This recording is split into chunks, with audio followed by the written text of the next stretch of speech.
everybody. Welcome to the Minimalist Podcast, where we discuss what it means to live a meaningful life with less. My name is Joshua Fields-Milburn. And I'm Ryan Nicodemus, and together we are the Minimalists. Ryan, we've heard it 1,000 times. There's no money in art. It's too risky. You'll starve to death. So we end up chasing more stable careers. We become lawyers and engineers and operations managers instead of writers and filmmakers and painters. We settle.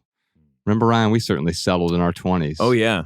What did we settle for? We settled for a nice corporate career, a nice ladder to climb up. But unfortunately, we climbed high enough. We were like, wait a minute, this is the wrong ladder. And what you're talking about makes me think about how when you decided to get off that ladder and people went to Josh and they're like, what are you going to do, man? Like, are you going to like a competitor? Can I go with you? Because, it wasn't just him and I that hated our, jobs in our company. But he said, no, I'm going to go be a writer. And they were like, a writer? You can't just go and be a writer. And you proved them all wrong, Milburn. Well, that's what I want to talk to you about today.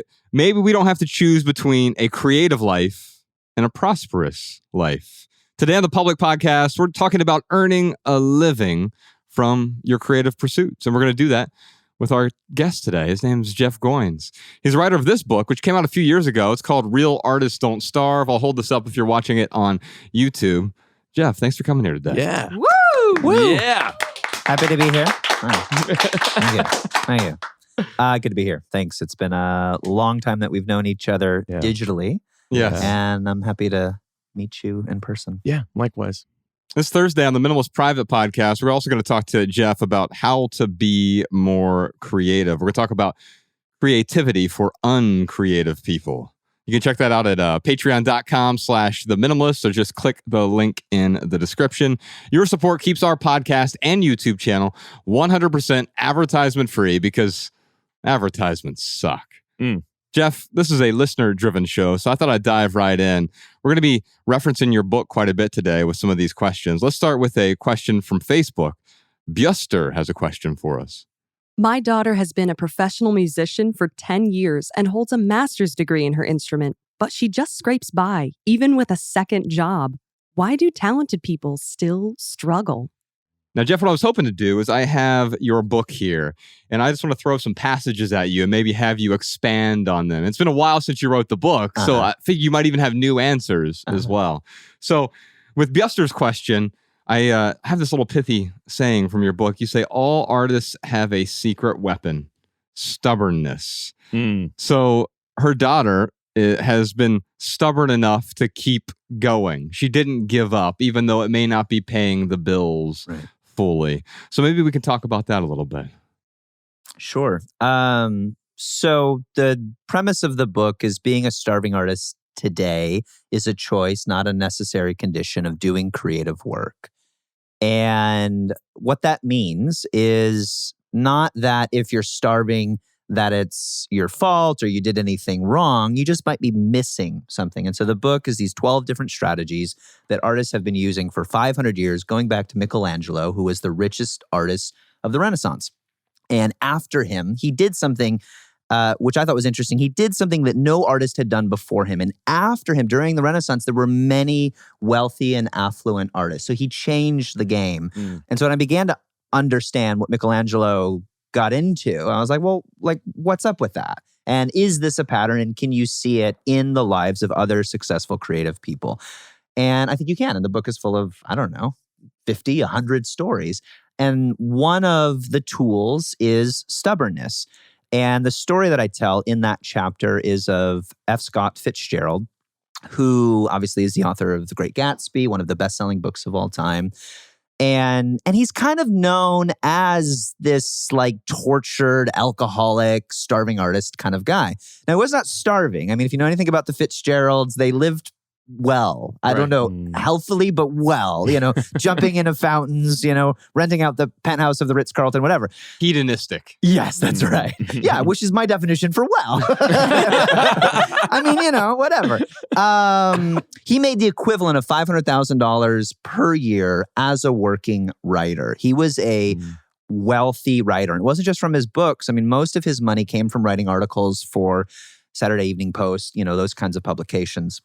So before he became the author we know him as today, he made a decision, similar to you, Josh, where he was in the military, just like you were, in a fight for freedom. It felt like the military sometimes. It was militant. Yeah, agreed. And he fell in love with this Southern belle named Zelda. And she was rich. And he was like, I've got to make a lot of money. And he kept asking her to marry him, and she kept turning him down. And he left the military and started writing, and he moved to New York City, and he started submitting lots of queries to magazines, newspapers for articles. He was trying to be a writer, and he was failing. And he submitted over 100 articles that all got failed. That all got rejected. They all failed. And he lined his tiny little apartment with those rejection letters like wallpaper. Yeah. And he was committed because he met a beautiful woman. And, muses still work to this day. And he would not give up. And the story goes that he, the day that his first book was published, they got married. And, it was tumultuous after that. But what's interesting about Fitzgerald is he actually kind of forgot his stubbornness. And there's an interesting thing about stubbornness, because most artists are stubborn about the wrong things. Mm-hmm. You can't make it. You guys know this. You can't make it if you're picky about everything. And if you're picky about, and you can't make it if you're not picky about anything. Jeff Bezos actually has this great quote about when he started Amazon. He said, "We are stubborn on vision, flexible on details." Most artists, I find, are the opposite. Because you're an artist, because you can see the nuance in everything, you go, no, that's the wrong lighting. We were doing it as we were setting this scene up, right? You're like, everything's got to be just right. And those details matter. But we could have spent 2 hours adjusting everything, right? Right. And so most artists, I find, especially who are amateurs, are stubborn on the details. And if you're stubborn on the details, you have no vision. You can't see, 20 years in front of you. So what happened with Fitzgerald was he was determined, I'm going to be a writer. I'm going to find a way. I'm going to make it happen.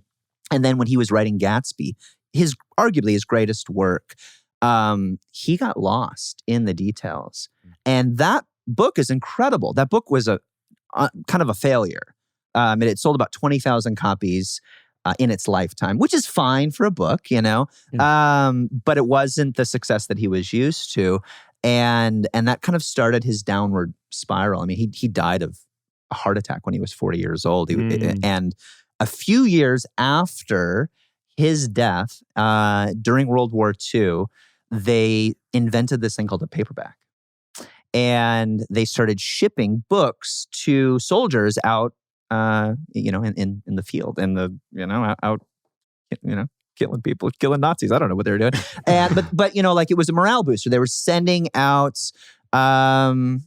books, and Fitzgerald had enough friends in publishing that they said, this is a short book. We can print it as a paperback, and they sent it out to soldiers in the field. And a few years after that, it became this big bestseller. They started putting it into high schools. And so it's interesting. I know that's kind of a long-winded answer to a question, but what's interesting about Fitzgerald is what started his career was stubbornness. He had a stubborn vision. I'm going to be a writer. I'm going to marry Zelda. I'm going to have to make a lot of money because this chick has expensive tastes. She's used to mansions and stuff. And he did it. But then what happened in his work, and this happens a lot with musicians, visual graphic artists, writers, is you get lost in the nuance of your work. Mm-hmm. There's things in that book that I don't like. Yeah. There are things that I regret writing or decisions that I made when I was making it. But we wouldn't be here today if I didn't go, okay, I'm going to ship it. I'm going to put it out into the world. He got lost in the details, and he got stubborn about the details. He lost his vision. And he died. This is a really sad part of Fitzgerald's story. At the end of his life, he knew Gatsby was his greatest work. So much that he questioned every single decision about it. He hated the title. He wanted to call it like the high-bounding lover or something. No, it's terrible. It's like letting Nicodemus pick a title. .com. It was real bad. But he was, you know what that's like. Yeah. You know what it's like to get lost in a thing that you're creating. I did this yesterday. That everything feels like do or die. And that thinking, that mindset will kill you. Right? The best thing that an artist can do is make a lot of stuff and never say, this is my greatest work. That'll kill you. It actually killed Fitzgerald. And he got estranged from his wife, who went crazy. He became a very bad alcoholic. And at the end of his life, he would go into bookstores, used bookstores, and he would buy copies of his own book. Whoa. Just so that they would keep selling it. Because you guys know, you're authors. You go into a bookstore, and the more copies you buy from a bookstore, the more they order. That was the same then. And what's so interesting about him is he died before he ever became one of the world's best-selling authors. That book, Great Gatsby, sells 500,000 copies on a bad year, every single year. It was published in the 1920s. And what's interesting about him is if he had just been stubborn enough to keep going, he would have seen incredible success of his work. And it's not true that what made that book successful was that he was an alcoholic, starving, suffering artist. That worked against him. And so ironically, the thing he made was more stubborn than he was. And so if you want to be an artist, be stubborn, but be stubborn about the right things. Make a lot of things. Don't get attached to too many things. What I love about blogging, which is why we're all here, right? Yeah. Is we were talking about improv comedy before. It's like, it's that. You don't know. Remember like writing a blog post and it was okay? And like everybody loved it and you're like, guys. And remember like spending weeks on one and you're like, this is it. And nobody cared. Books are that way too. So you've got to be stubborn enough to succeed, which means you've got to keep giving yourself a lot of at-bats and create for yourself a life that allows you the opportunity to write a lot of songs, play a lot of shows, write a lot of books, do a lot of things so that you can see what sticks. I think that answers the first part of this question really well. The second part of Bjester's question is, why do talented people still struggle?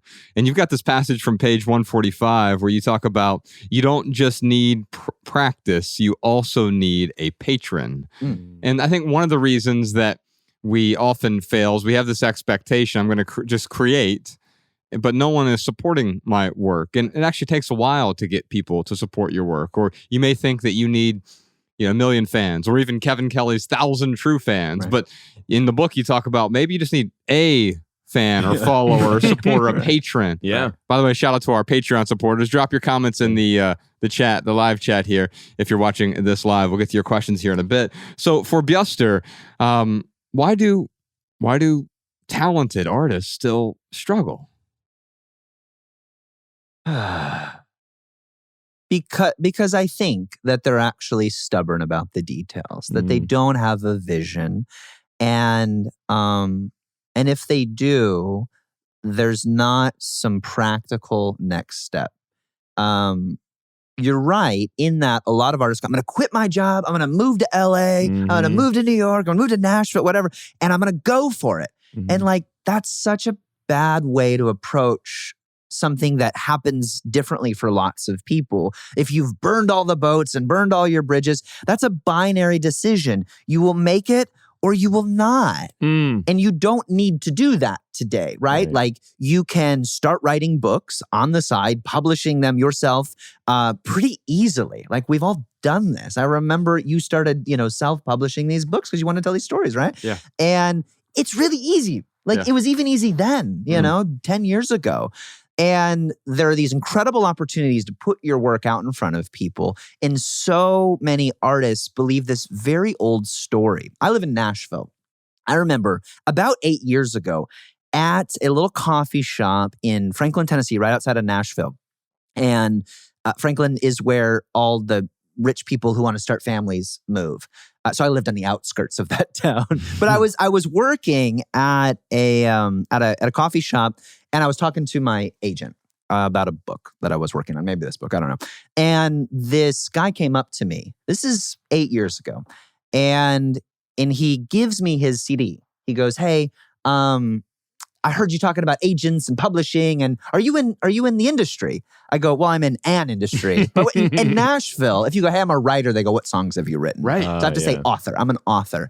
And I said, I write books. He goes, "Do you know anybody in the music industry?" And I did, because it's a small town.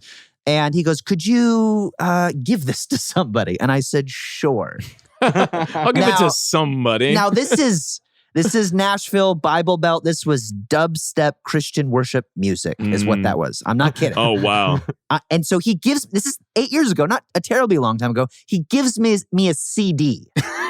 A CD. Yeah. And I go, yeah, sure, man. I'll whatever, And I sit down, and even at this time, my laptop does not have a CD drive. And I go, I don't know what to do with this. So that is an example of how artists are not using the resources and technology and tools they have available to them now. They're believing some old story. They watched Walk the Line, and they're going to go to Memphis and go to Sam Phillips' studio and make it. And that's not how it happens.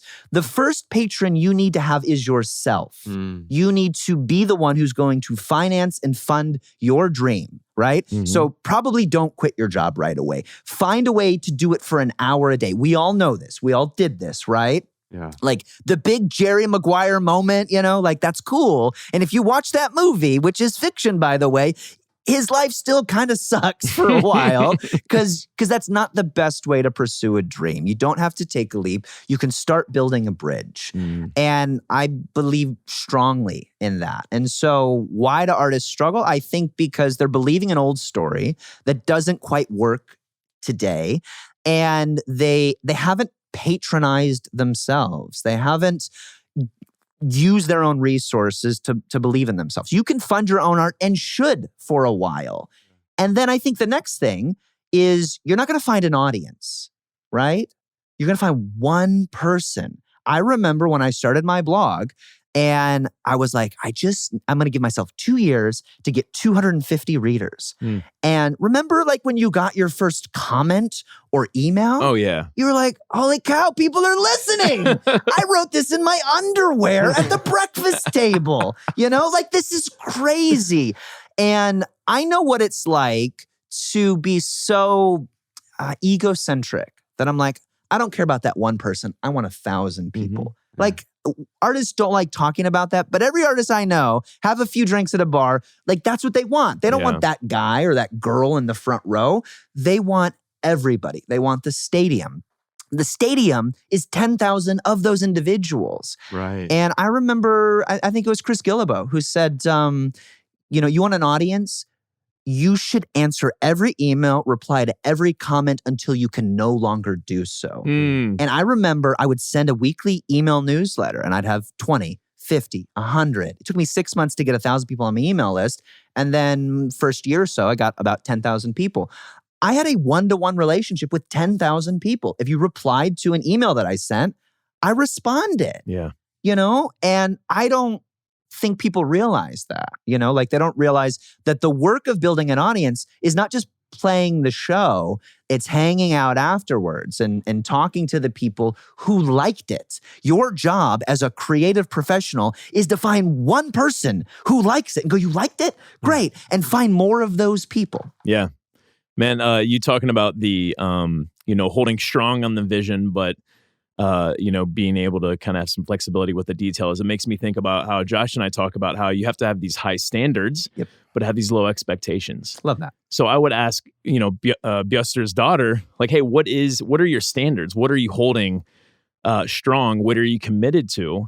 And the way you get there is not as important as, having that vision. I would ask like a couple things that come to mind. I'm like, is she going to open mic nights?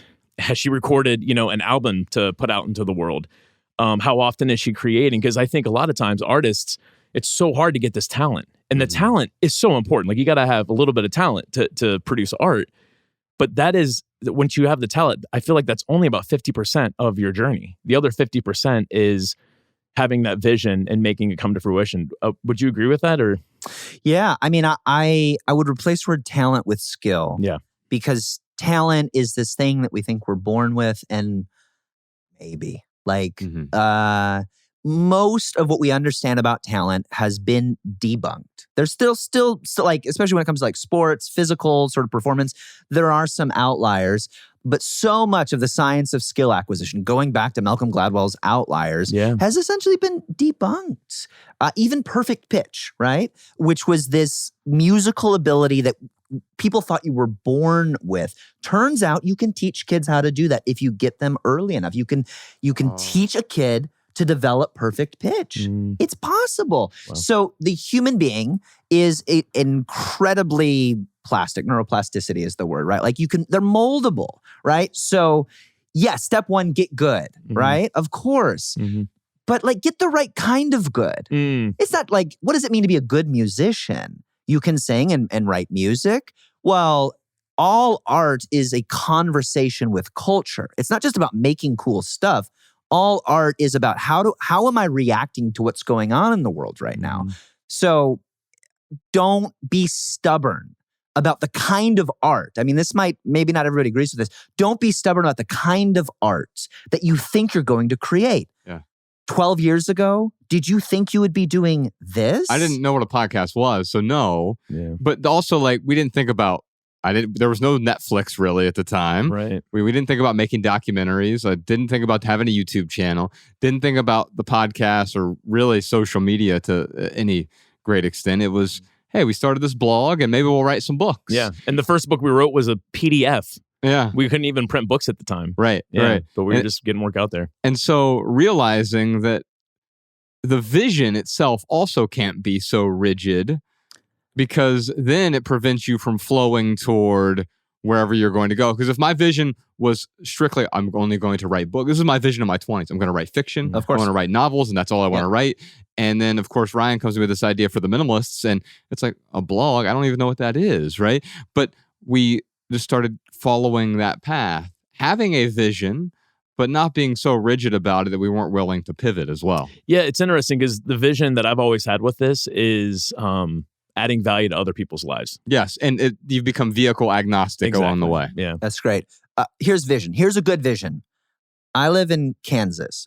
A friend of mine who used to be a technical writer for a big company, Johnson & Johnson, which will remain nameless. This is this episode is actually sponsored by I don't know, some cream that Johnson and Johnson makes. Some cream, yeah. Crotch cream.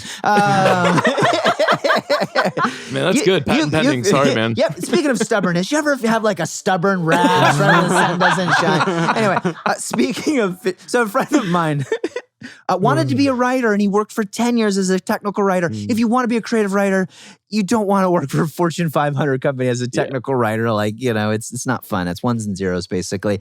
And he quit. He had a year's worth of salary saved. And people asked him all kinds of questions. They said, what do you got to do about life insurance and health insurance and what's your family going to do and how your kid's going to go to school? And, blah, blah, blah, blah.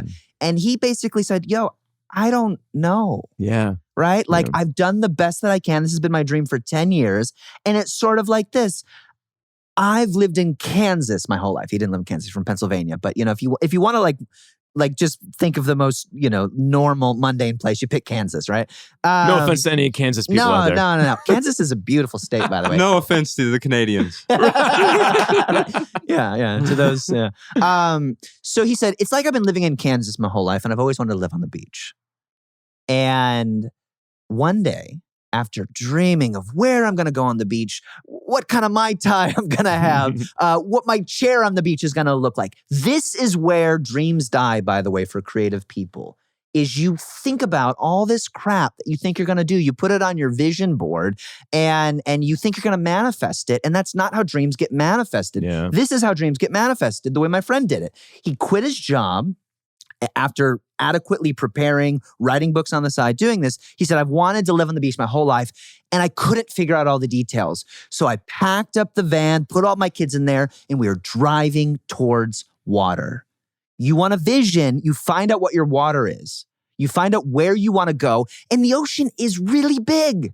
Yeah. Drive towards water. You know in your life when you are not driving towards water. You can feel it. And you also know when you're stuck at a gas station trying to figure out the next road to take. It's not like that. Just find your water and drive towards it. That's so good. Let's move on to our callers.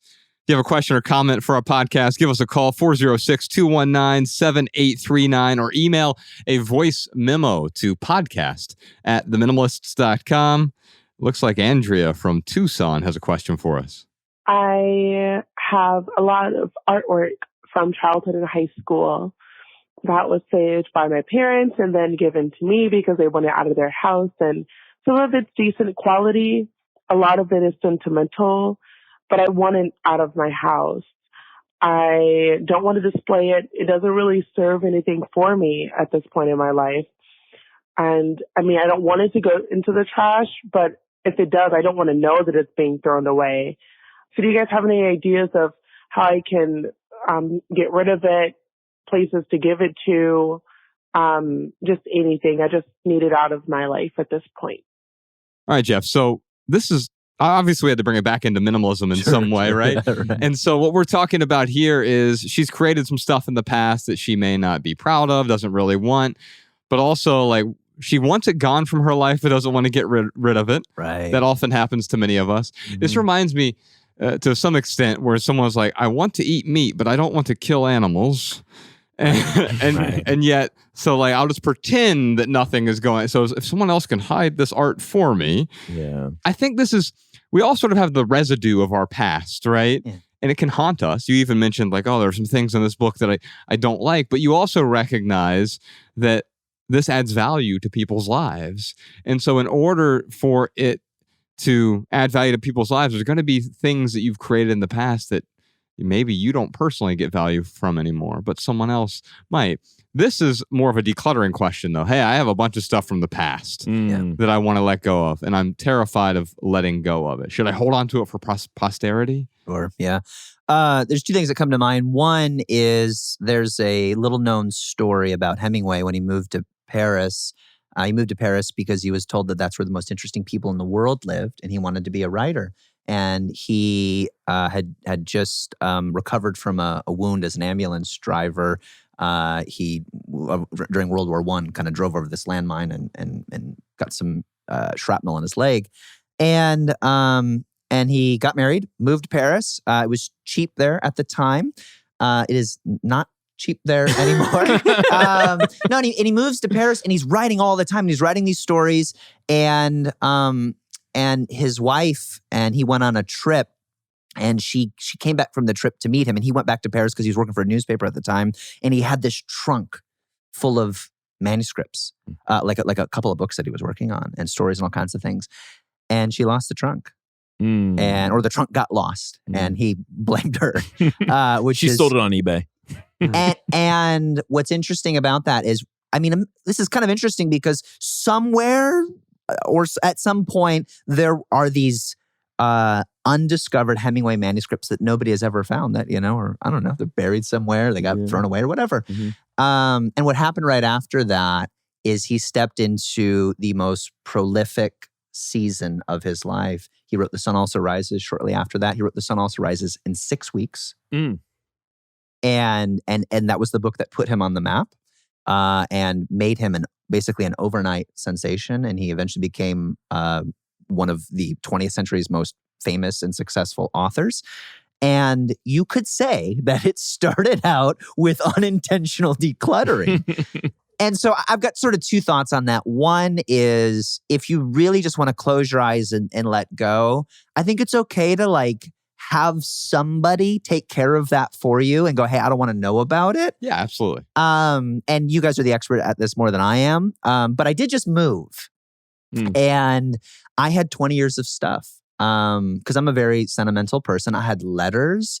I had things that I had written, things that people had written me going back 20 years. And I found it to be very cathartic to actually go through these letters one by one. I mean, hundreds. It took me hours. And I didn't I looked at them. I didn't read all of them, but some of them I re-encountered the memory of the experience of where I was at that time, who this person was to me, friend, girlfriend, parent, lots of different relationships. And maybe 3 or 4 people, it sort of, I was like, I still want to be in touch with that person. So I took a picture of the letter and I texted it to this person as just sort of a way to like connect with them. And then I threw the letter away because I was like, this is what I want. Yeah. I want the connection with the human, not the letter. And then I actually saved just a handful of them because, they're nice mementos. And that was a spiritual experience. I mean, you guys know this. And I wasn't ready for that until that point where it was significant to me. I was starting this new chapter of my life. And I kind of said goodbye to these things while remembering the memories and holding on to it. I know artwork can be a little bit different, but kind of. I mean, these were like songs I'd written in some cases. These were paintings and drawings that I had or that people had given me. And I would say, if there's some stuff that you want people to see, cool. Like maybe go, hey, friend, take care of this for me. And I do think it could be very cathartic to go through some of that stuff.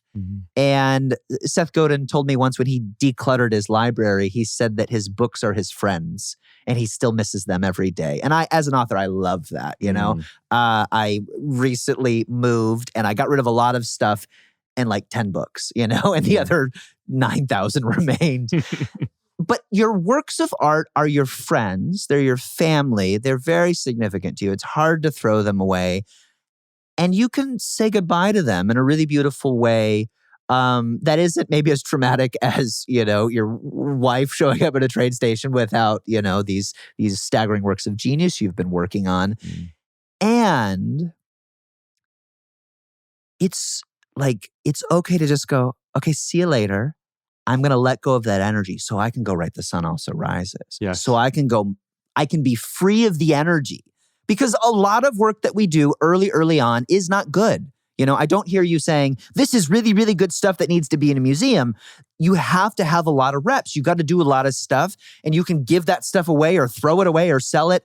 It doesn't actually matter. As an artist, you're trying to get to your best work as quickly as possible. And the best way to do that is to do a lot of work and not cling to each single piece of it. Last night, we were at the Comedy Store and we saw this great comedian try a new joke. He goes, I'm going to try a new joke. He read the joke. Nobody laughed. He goes, okay, bad joke. And this one woman goes, I don't get it. He goes, well, here, let me explain it to you. He goes, if nobody laughs though, I don't need to explain it. It's dead. Yes. And you've got to be that unprecious with your work. Yeah. That's him letting go. And so from a very practical standpoint, if you need to save something for posterity, I'm grateful. Like I know a lot of David Foster Wallace's works are collected at the University of Texas. But it's all cataloged digitally, and I don't need the actual physical artifact. In fact, it's better in many respects to have the digital version. That way, it's backed up. If you have a house fire, flood, anything like that. Yeah. And so, if you really feel like there's something I'd like to hold on to for the sake of archiving it for future generations, fine. But the truth is, we don't need to archive most of our second grade artwork. Well, my wife's mom did this amazing thing for all of her kids. They collected a lot of sort of kid stuff all throughout the years, as parents often do. But what she did in the last year is she pared everything down to 1 box per kid. Here are the most sort of sentimental memories. And it created a boundary or a barrier. I can't go beyond this box. But then she handed each kid a very intentional box. And here you go. Yeah. And so if you want an intentional way to do this before it gets swept up in a flood or someone else comes and steals it from your house, doing that on your own, curating it in a way where it fits into a capsule of sorts, and then digitizing the other things. But you're letting go so you can move forward. You can work on the future art, because if I continue to cling to the books and the blog posts and everything else that I wrote in the past, it's going to prevent me from doing anything meaningful going forward. Yeah, art is an expression of a moment. And it's wonderful to have a collection of some moments. But kids are incredibly prolific, What was interesting to me, and I actually thought about you guys, because this just happened last week, I was like, all right, kids, like stuff you want to donate, put into this box, stuff that just needs to be trashed because, like the pieces aren't, all together or whatever, put it in here. And then stuff you want to keep, put it in here. My kids didn't have much stuff. We've been living in an apartment for the past 3 years and they got rid of about 80% of their stuff. Oh, wow. And I was like, hey, I gave this to you for Christmas. And they're like, yeah, I don't use it anymore. That's awesome. And I was like, no, wait. Like, this costs some money. It was hard. It was hard for me. Yeah. But what's so interesting about that is kids are always in the moment. They go, well, that's from 6 months ago. This is what's true now. And I had a lot of artwork that my children had made, and I didn't keep all of it because some of it kind of sucks. Sorry, kids. Yeah. And I would keep the stuff that I really liked. I'd go, that was a cool picture that I want to hold on to because this is an articulation. It's a snapshot of who my daughter was at 5, 6 years old. But think of it like this, right? Life is always happening. And you could take a picture of life happening, right? And one of my favorite spiritual teachers is a guy named Anthony DeMello. He's my favorite. And he talks about, he goes, people go on trips to take pictures of places they never saw. Because you never got to slow down and experience it. Yesterday we were at... I think that's a Drake line, actually. that sounds right. Sounds right. And it's like that, so much of life, even art, is holding on to moments that have already passed. Now, it's okay to take a picture of a beautiful moment, right? Like, I'm glad that I have some moments captured, but you could go through life taking pictures of every moment and not experiencing any of it. Same is true of your art. I think it was Bob Dylan who said about Blowing in the Wind, he goes, I don't even know who wrote that. I'm not that guy anymore. Yes. My friend Derek Webb, who's a musician, says when he plays his old songs, he plays them as covers because he's not that person anymore, And it's like a book. It's like, oh, I wrote that? Right. Gosh. That had to do with what I was reading, how I was sleeping, what I was eating, what I was thinking. I could never write that book again. That's right. And so your art is always an expression of life. Keep living and you will keep making more art. And if you want to hold on to some stuff and share some stuff, cool. And a lot of times the stuff that you think is awesome, people are like, and some of the stuff that you think is okay, people love. But keep living, keep creating, and keep letting go of the little articulations of moments that you've manufactured because there will be more moments and there will be more art. And most artists who are holding on to relics of their past are afraid that they're done and that their best work is behind them. And that is only ever true when you believe it's true. Yeah, we cling out of fear. We're running over on time, so we'll save the Patreon live stream questions for the Maximal episode this week. Ryan, what time is it? You know what time it is? It's time for the lightning round where we answer your questions. We answer your text messages. You can text those questions to 937-202-4654. Yes, indeed. Now, Jeff, during the lightning round, this is where we and our guest, we try to answer questions with a short, shareable, less than 140 character response. But don't worry, I have one of your pithy quotes. Okay. We call them minimal maxims. And Podcast John puts them in the show notes so people can copy and share our pithy answers on social media. We have a question from Millie. I am an aspiring artist and know an online presence is necessary, but it's a huge distraction for me. How do I manage social media when I need it to make money?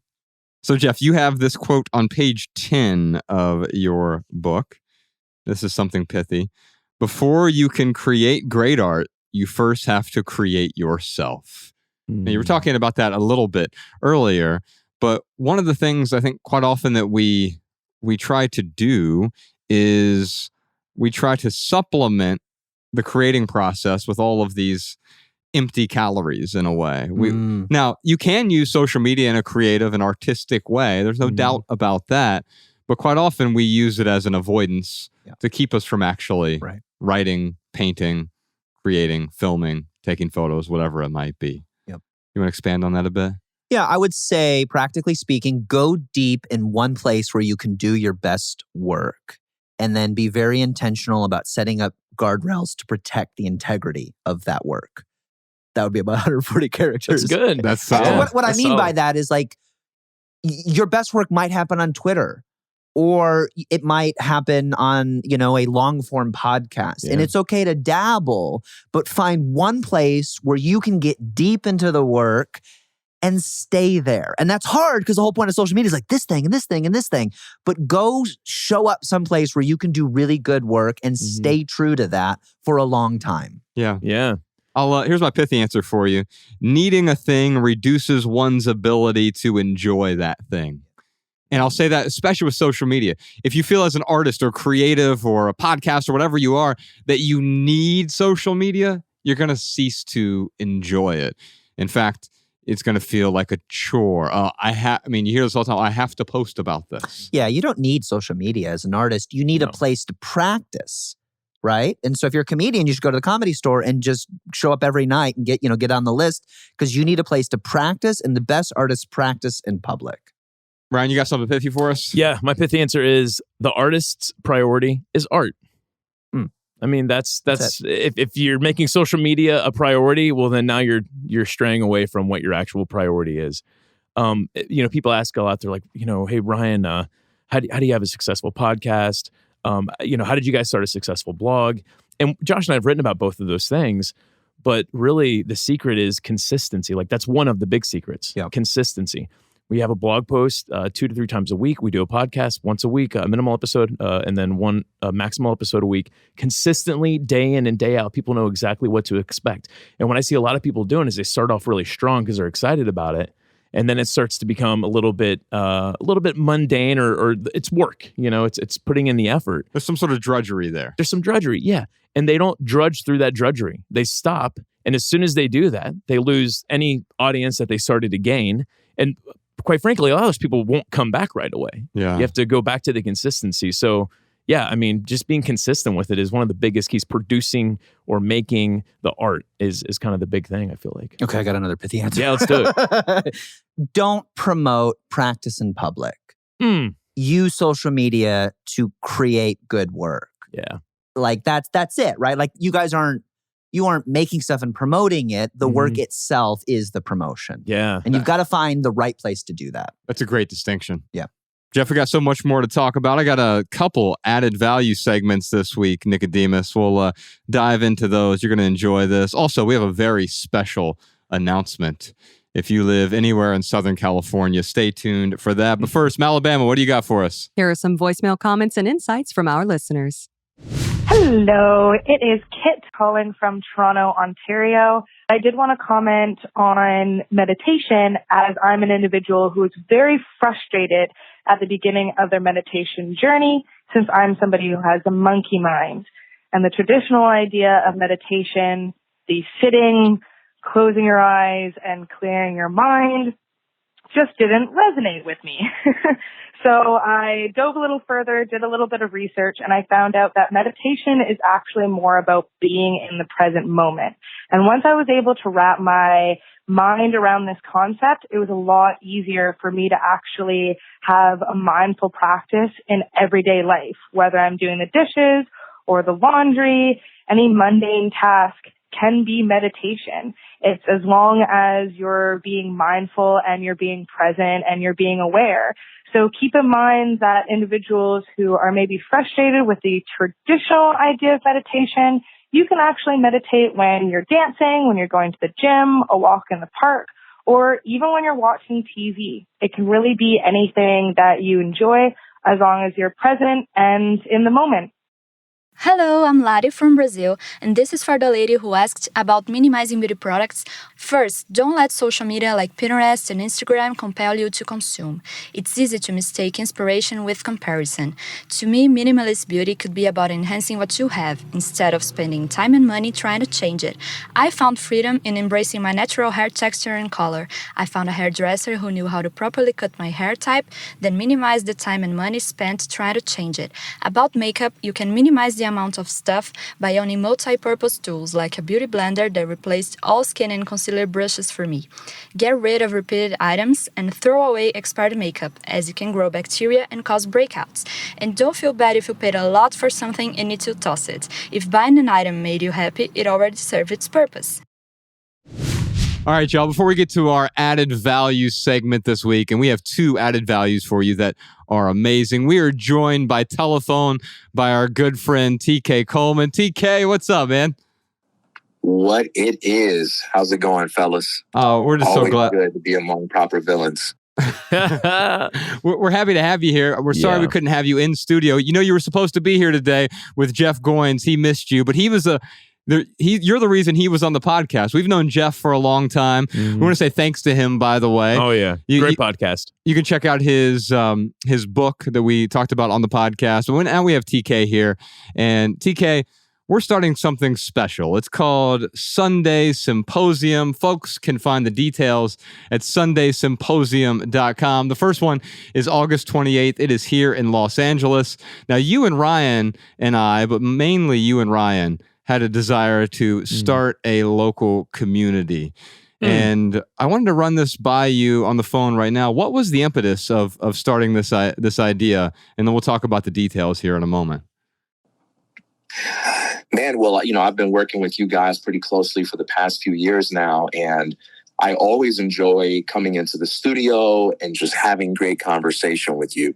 But there was something really special about being on tour with you guys this past year and having the opportunity to interact with the live audience, having the opportunity to engage them, even when someone is asking a question, being able to ask for clarification or ask for specificity. There is a certain quality of aliveness that comes from human interaction, and there's just no substitute for it. I've always been a fan of the theater, for instance. And when you go to a movie, it's great. It's all embellished and it's all very well produced. And I love it. We should keep doing that.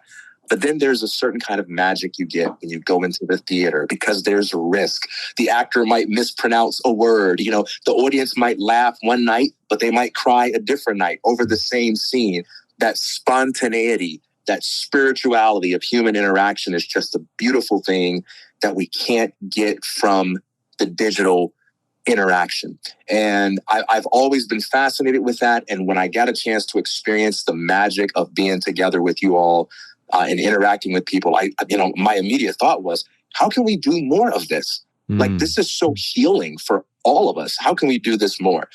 Additionally, about 40% of Americans claim to be very religious. And only about a fifth of that audience actually attends any kind of weekly church or synagogue.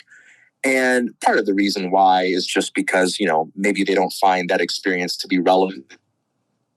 One of the results of that decline in church attendance is people have thrown out the baby with the bathwater and they now are divorced from community. Having a weekly source of inspiration or having just a periodic source of inspiration. It doesn't have to be every week, but being able to connect with other people, being able to share in that common desire to live our best lives and be healthier versions of ourselves.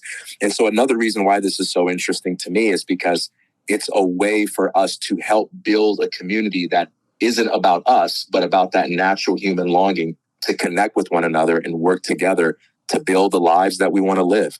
That's a mouthful, but I'll stop there, guys. That's a great place to start. Ryan came to me one day and he said, I'd like to start a minimalist church without religion or dogma or ideology. Well, here's the thing, man. I'm fed up with teaching people what to believe in when they need to really believe in themselves. And that's what we're going to do with the Sunday Symposium. And that's what we do when we go on tour. It's not about preaching about any specific religion or dogma, whatever it may be. It's about people being able to look at themselves and really gain the emotional leverage they need to do whatever they need to do in their life. That's right. And we're going to start small. So this is a small community.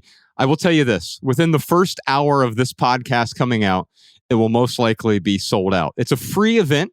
If you can't afford to give a donation, donations are to help us pay for the venue. It's downtown Los Angeles. You can find all the details at sundaysymposium.com. The very first one is August 28th. If this thing goes well, then we'll continue to do more of these, whether it's monthly, quarterly, weekly. I'm not exactly sure yet. We want to start small, 200 people only. If you can donate, great. If you can't afford it, that's okay too. You can get a free ticket over at sundaysymposium.com. Here's the gist of it. It's a simple gathering for simple people a local, loving, dogma-free community, kind of like a church without religion. Now, it's not to say that religion is bad, but what we're saying here is all beliefs are welcome.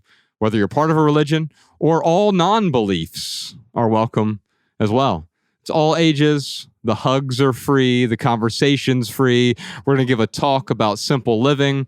We'll do a discussion between the three of us, and we have a secret guest. We might even have a secret musical guest as well. And then we'll, of course, answer your questions. We'll do audience discussion, Q&A, whole bunch of surprises there. Limited to 200 people. It's noon, Sunday, August 28th.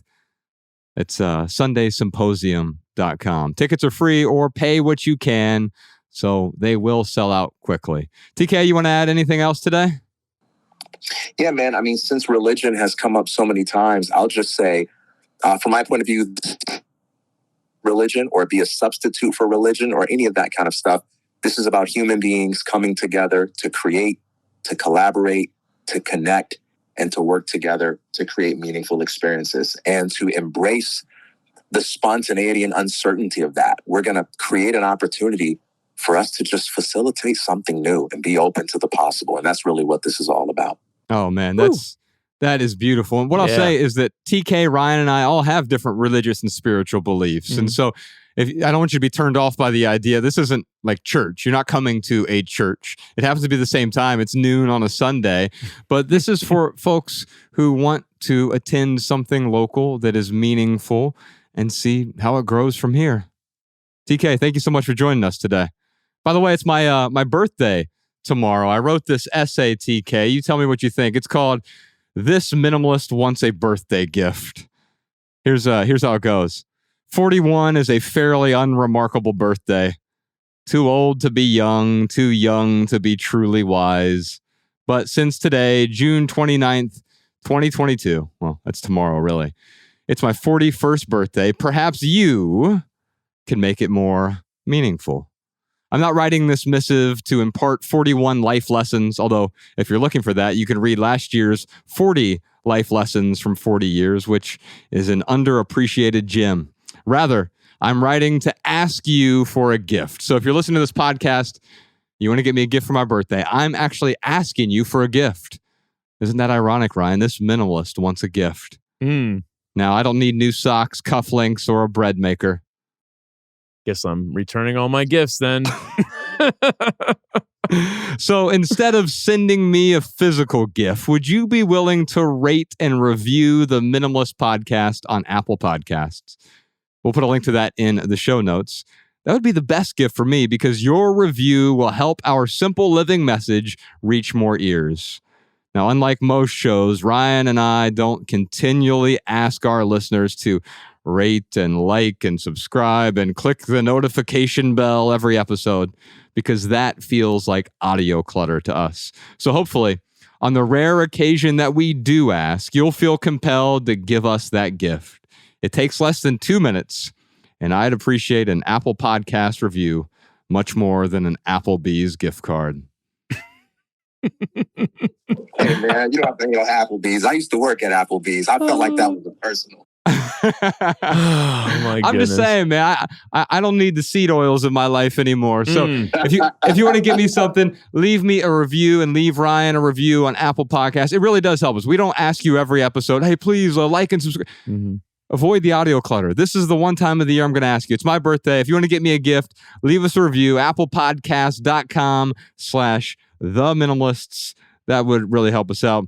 Now, TK, for our added value segment this week, we've got new Sean here. We're calling the folks are calling him Prof. Sean or Professor Sean because he teaches my How to Write Better class with me, howtowritebetter.org, by the way. But that's not our added value segment this week. Our good friend, Professor Sean, his real name is Sean Mahalik. He has a new novel out today on June 28th, and it is called Lumina. I encourage you to check it out. He is a super talented writer, a talented novelist. Yes. Sean, what is this? Your fifth book? It might be my seventh. I lose track. Holy moly. Who is this guy? Colin Wright? Losing track of how many books he's written? Give this guy a copy of my resume, 6 or please. 7?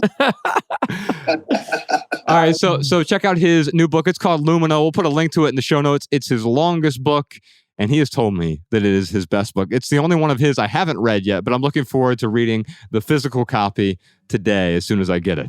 Now, let me leave you today with our second added value. Since it's the beginning of summer right now, and it's really feeling like summer, I thought I'd play my favorite summertime song. It's called Summertime by the Fresh Prince.